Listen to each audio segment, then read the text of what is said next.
విదేశీ లగ్జరీ కార్ల స్కామ్ అట. హైదరాబాద్ వ్యాపారి అరెస్ట్. దేశవ్యాప్తంగా 100 కోట్ల కుంభకోణం అట.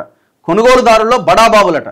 అంటే విదేశాల నుంచి కార్లు దిగుమతి చేసుకుంటారు అన్నమాట. ఇల్లు తక్కువ ధరకు వస్తాయనో ఇంకోటి కారణంతో ఇట్లా ప్రభుత్వానికి ట్యాక్సులు ఎగ్గొట్టి దొడ్డిదారిన ఈ బండ్లన్నీ దేశంలో ఉన్న ఆయా రాష్ట్రాలకు తీసుకుపోయి బడాబాబులకు అమ్మేసారనమాట. అది 100 కోట్ల స్కామ్ అట. స్కామ్ చేసినోడు ఈయనేనా? వివరాలు సేకరిస్తుండట. ఈడీ ఎంటర్ అయింది ఇందులోకి. హైదరాబాద్, ముంబై, అహ్మదాబాద్, పూణే, బెంగళూరు, ఢిల్లీలోని కొందరు కార్ల వ్యాపారులు ఖరీదైన విదేశీ కార్లు ఇక్కడికి తెప్పించుకొని ఫోర్జరీ డాక్యుమెంట్లతో వాటి విలువను తక్కువగా చూపించి ప్రభుత్వ ఖజానాకు చేరాల్సిన కోట్లాది రూపాయలు స్వాహా చేసినట్లు డిఆర్ఐ అహ్మదాబాద్ యూనిట్ అధికారులకు సమాచారం అందింది. Hummer EV, Cadillac, Escalade, Rolls Royce, Lexus, Toyota Land Cruiser, Lincoln, Navigator ఇలాంటి కార్లను అమెరికా, జపాన్ దేశాల నుంచి దిగుమతి చేసుకునేవారు.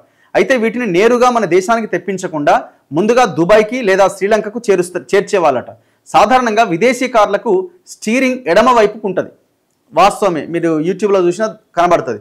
దుబాయ్ లేదా శ్రీలంకకు చేర్చిన తర్వాత విదేశీ కార్ల స్టీరింగ్ను కుడివైపుకు మార్పించేవారట. ఆ తర్వాత మన దేశానికి తెప్పించుకునేవారట. ఇక్కడికి వచ్చిన తర్వాత ఫోర్జరీ డాక్యుమెంట్లు తయారు చేసి వాటి విలువను 50% తక్కువ చేసి చూపించేవారు. తద్వారా వాస్తవంగా చెల్లించాల్సిన కస్టమ్స్ డ్యూటీలో సగం మాత్రమే చెల్లించేవారు. ఇలా దేశవ్యాప్తంగా నిందితులు దాదాపు 100 కోట్ల రూపాయలు కొల్లగొట్టిరట. ఈ క్రమంలో విచారణ ముమ్మరం చేసిన హైదరాబాద్లో కార్ లాంజ్ పేర షోరూమ్ నడుపుతున్న బషారత్ ఖాన్ను అరెస్ట్ చేసి అహ్మదాబాద్కు తరలించారు.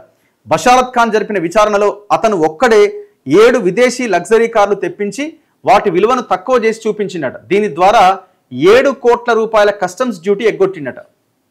ఇలా ఎవడోడా ఈ కార్లు ఎవడుకుంటాడు? బడాబాబులే కొంటారు కదా, పారిశ్రామికవేత్తలు, సినిమా వాళ్ళు, పొలిటికల్ లీడర్లు, వాళ్ళ కోసం అనమాట. ఈడీ కూడా రంగంలోకి దిగింది. ఎందుకంటే మనీ లాండరింగ్ సంబంధించిన కేసు కాబట్టి ఈడీ కూడా రంగంలోకి దిగింది.